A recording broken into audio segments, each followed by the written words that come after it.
Hello everypony, Artelisiana here. Link to my Divinian art in the description below and also for my Patreon if you like to do that. Warning, this video will contain pictures from Google, Patreon and other places that is not mine.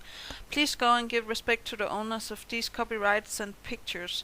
And also it's going to contain spoilers for Suited for Success, so if you haven't seen the episode, go and watch it. There is a link down below.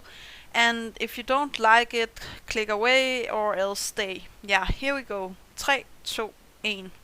So the episode starts with Rarity making a dress for herself because she's going to the Grand Galloping Gala. And I do believe this is the first time we hear about the gala, and also I do believe that she has some preference of this dress. She has this nice sketch and she's getting help from Opal and all seems fine.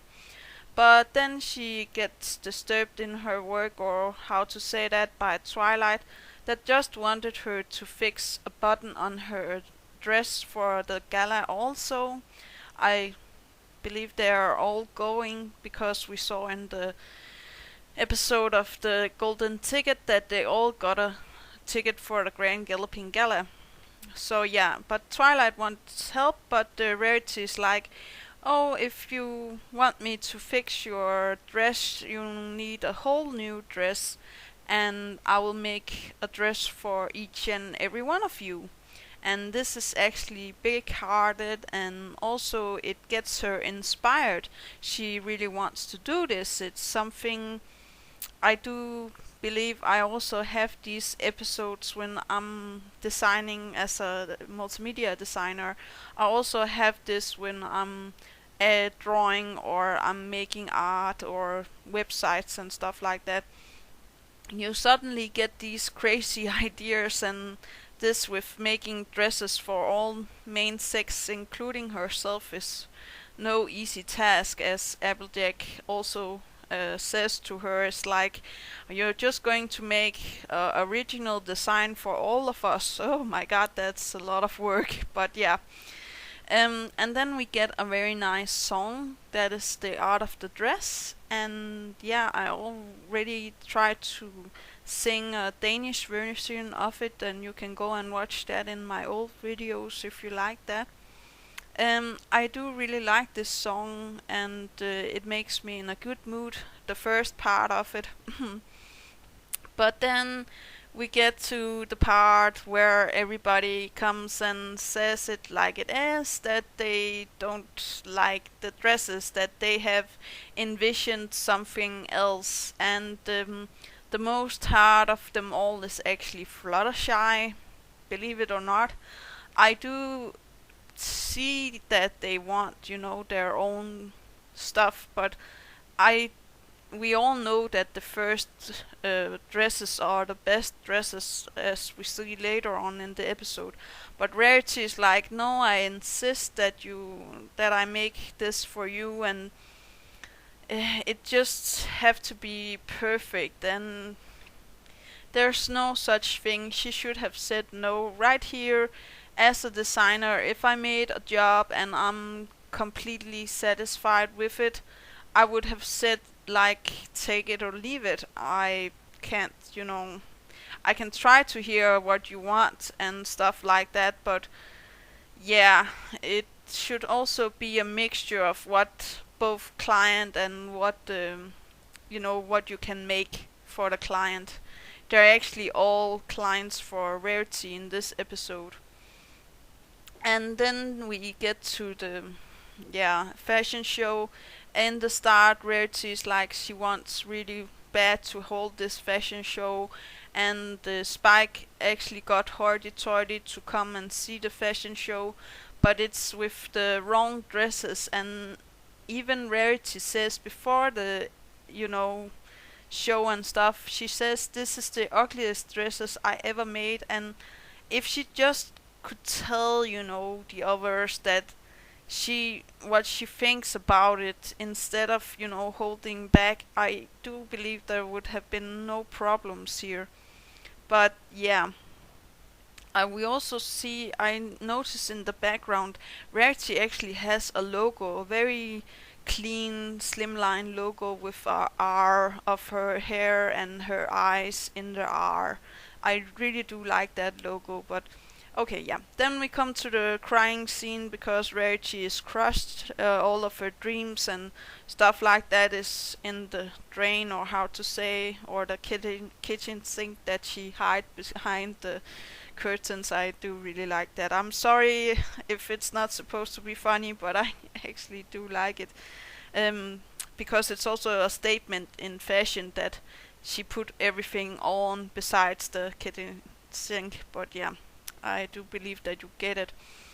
And we get the crying scene, and she will never come out and stuff like that. But then the others get the idea to take Opal and put her up in a tree with help of Rainbow Dash. And Rarity comes out and see what they're doing. And they actually all fixed her dress in a very short amount of time. I know it was almost finished on the pony before they start sewing, and I do believe that Fluttershy is very good at sewing. I just think like, oh my god, that was fast. And yeah, I would actually really love to see, Fluttershy also making something. I don't know. I just think it was very funny and a very beautiful dress. And of course, Rarity starts with like, no, I don't like it, I love it, and all stuff is good again, besides, her still being a little bit afraid of her business and stuff going wrong. But luckily, Hoity Toity is still there, and he is, like, well, I can give it a second look. And they use the first batch of dresses, or how to say that. I know it's not a batch, but whatever. And the show is so much better. First of all, the presentation of each dress is more individual. They get more time, they get more, scenery, and they get something that represents them as a individual pony. And the dress just in suits, makes it more unique to look at. And I do really like that. And that also shows that she actually knows what she's doing, Rarity. At least this time. There's other times where she makes some dresses where I'm like, what? But yeah, never mind. I do really like this episode, and I also like the moral, like where it's like you shouldn't bite off more than you can chew. You should maybe also listen to your clients before you make all of this stuff. I could really use that sometimes. I do have a tendency to just make, and then like afterwards I'm like, maybe I should have listened. But most of the time it goes very well if my client, tells me what he or she or it was wants me to do. I am willing to try. So yeah, but I will say I do really like this episode. I like the new character, the hoity-toity stuff, and I also like the designs of the first dresses and the dress for Rarity herself. I also, the moral, like, you shouldn't be looking a gift horse in the mouth, is also a very old saying. And it's like, also like, maybe you should also try to be a little bit more open and saying stuff like it is, instead of, keeping everything so hidden. Even though it may seem obvious for you that that you don't like stuff, say it instead of, holding it back, because other people can't read your mind. So I do actually appreciate when people are telling me that they don't like my stuff, or they do like my stuff, because I do hope that people are at least a little bit honest about what I do and stuff like that. And yeah, I can't wait for more for Rarity to, really take over and get her own stuff going and stuff for her. But in the future, we all know what is going to happen and stuff like that. But that is for other episodes. And that's actually all. Do remember to take care of yourself. Do remember to take care of your loved ones. Do remember that inspiration is right around the corner. And do remember to have fun. Yeah, that's actually all. Yeah, okay, bye.